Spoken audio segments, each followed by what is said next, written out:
Hi friends, అందరూ ఎలా ఉన్నారు? మీరు చూస్తున్నారు భవానీ ట్రాక్టర్ బ్లాగ్ ఛానల్. మనం ఈరోజు వచ్చేసి అయితే వెంచర్లు అనేది రోడవేట వేయడం అయితే జరుగుతుంది. అంటే చెత్త అనేది రోడవేట అయితే వేస్తున్నాము. ఇది వచ్చేసి మనకి పామ్ ఆయిల్ అయితే వేస్తారంట. అందువల్ల రోడవేటర్ అనేది వేపిస్తున్నారు, చేనుకి బలం కూడా అని.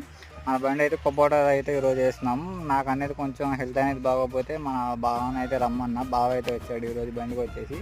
ప్రజెంట్ 5 ఎకరాలు మనం ఇప్పుడు వేస్తే మళ్ళీ ఇంటికి వెళ్ళిన తర్వాత అన్నయ్య అయితే వెళ్తా అన్నాడు బండికి. ఆ పెద్ద బండికి వచ్చేసి నాన్న అయితే వెళ్తాడు. మరి 2 రోజుల నుంచి వర్షం అనేది పడకపోవడంతో మన బళ్ళుకి అనేది కొంచెం బాగా బిజీగా అయితే ఉంది. దాంట్లో వచ్చేసి ఈరోజు అయితే నాకు జ్వరం అయితే తగిలింది. కరెక్ట్గా 2 రోజులకు ఉండి ఫీల్డ్ మధ్యలో ఇబ్బంది అయితే పడుతున్నాము ఈరోజు.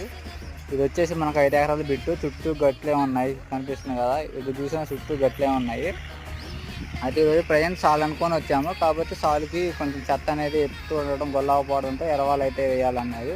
ప్రజెంట్ ఈరోజు సాల్ అనేది వేసి 2 రోజులు గాలి ఆడిన తర్వాత ఎరవాలు అయితే వేద్దామంటున్నారు.